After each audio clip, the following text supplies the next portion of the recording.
부푼 꿈, 우리나라도 산유국 되나요? 윤석열 대통령은 6월 3일 국정브리핑에서 포항 영일만 앞바다에 최대 140억 배럴의 석유와 가스가 매장되어 있을 가능성이 높다고 발표했습니다. 천연가스는 최대 29년, 석유는 최대 4년을 넘게 쓸 수 있는 양이라고 판단된다고 합니다.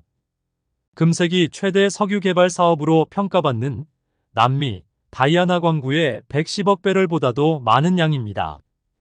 이 같은 결과는 심해기술평가 전문기업의 물리탐사 결과에 따른 것이며, 이제 탐사 시추 단계로 넘어가서 실제로 있는지, 얼마나 있는지를 내년 상반기까지 확인한다고 하나, 시추 한 구멍당 1,000억 원 넘게 비용이 드는 고비용 저효율에 공치는 프로젝트라는 게 문제지요. 이명박 정부 당시 자원외교랍시고 나랏돈 수조 원을 말아먹은 것을 생각해 본다면 이 중대한 사업을 하루아침에 발표 한 번으로 시행해서는 안 됩니다. 대단히 신중히 접근해야 합니다. 따라서 이에 대한 철저한 검토와 투명한 정보 공개가 필요합니다. 그래서 이 발표는 몇 가지 의문을 남깁니다.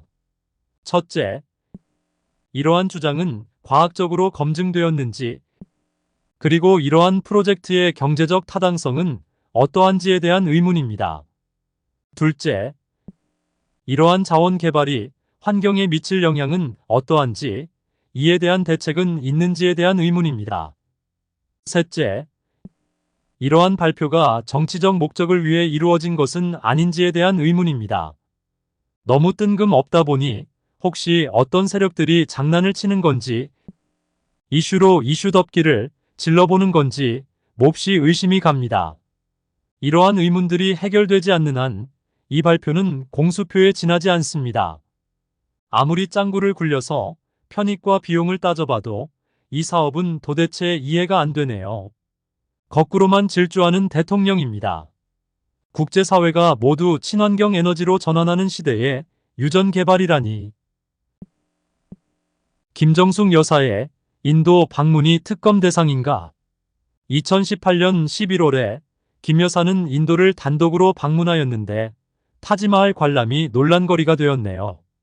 이 방문은 인도 총리 나렌드라 모디의 초청에 응답하여 이루어졌다고 알려져 있습니다. 그러나 이 방문이 한국 측에서 먼저 요청한 것이라는 주장이 제기되었지요. 문재인 청와대의 셀프 초청이라는 정황이 있다는 겁니다. 그렇지만 김 여사의 방문이 인도와의 외교 관계를 강화하는데 중요한 역할을 하였다는 사실에는 변함이 없습니다.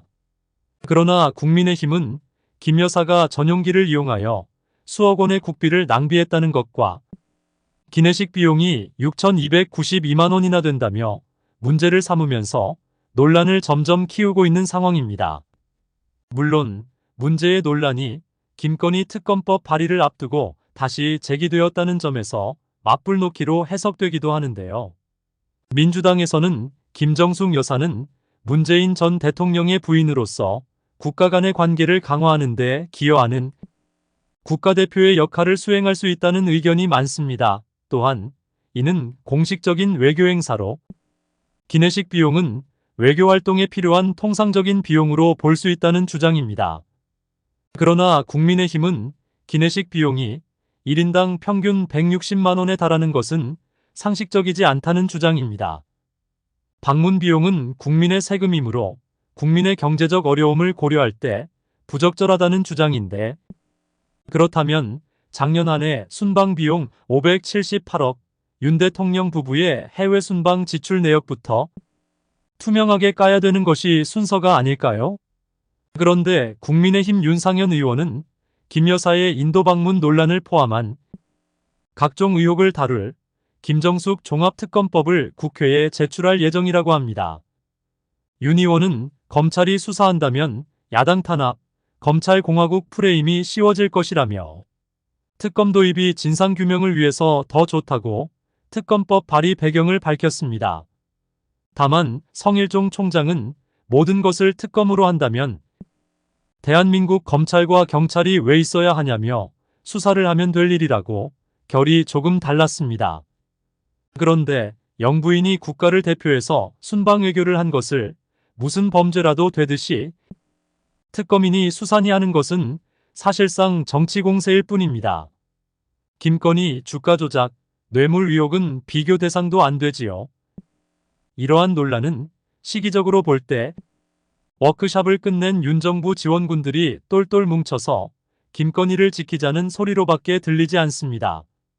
결국 김정숙 여사의 인도 방문은 영부인의 외교적 역량을 보여주는 좋은 선례이며 이는 우리나라와 인도의 우호 친선에 크게 기여했다고 봅니다. 이원석 검찰총장이 3일 윤석열 대통령 부인 김건희 여사의 소환 필요성을 묻는 말에 법 앞에 예외도 없고 성역도 없다고 답했답니다. 또한 수사팀이 재편돼서 준비가 됐으니 수사팀에서 수사 상황과 조사의 필요성을 충분히 검토해서 바른 결론을 내리라고 믿고 있고 그렇게 지도하겠다고 말했답니다. 서울중앙지검은 김 여사의 명품백 수수 의혹과 도이치모터스 주가 조작 의혹을 수사하고 있고 검찰총장은 검사들에게 법 앞에 예외도 성역도 없는 신속하고 엄정한 수사를 강조했다고 합니다. 검사 말이라서 믿거나 말거나지만 지켜보면 알겠지요. 여자아이들 1년 일찍 입학시키면 저출산 해결된다? 인구정책평가기관인 조세재정연구원의 황당한 제언이 발표되었습니다. 그런데 적절한 인과관계는 제시하지 않았고 만남 주선, 사교성 제고 이런 말들을 정책 수단으로 언급하여 학계, 정치권에서도 황당하다는 반응입니다. 조세연의 재정포럼 2024년 5월호 보고서는 여성의 조기 입학을 제한하며 이는 남녀의 교제 성공률을 높이고 출산율을 증가시킬 수 있다고 주장했습니다. 여성이 남성보다 먼저 학교에 입학하면 향후 결혼 적령기에 이르렀을 때 남성이 여성에게 더 매력을 느낄 수 있을 것이라는 논리라고 합니다. 그런데 이런 주장은 남성이 어린 여성에게 이성적 매력을 느낀다는 왜곡된 인식이 깔려 있습니다. 이런 순진한 대책으로는 저출산 문제를 해결할 수 없다는 것은 삼척동자도 다 알 것입니다. 지난 2022년 정부가 초등학교 취학 연령을 1년 앞당기려 했던 사례와도 유사하지요. 그때도 거센 비판을 받고 철회한 적이 있었지요.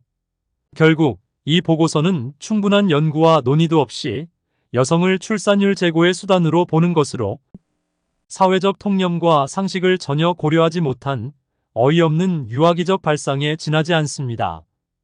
저출산 문제를 해결하려면 고용, 교육, 여성복지, 육아와 보육, 임금 격차, 주택 마련 정책 등 우리 사회의 총체적인 부문에서 경쟁보다는 상생을 위한 정책들이 촘촘하게 마련되어야 할 것입니다.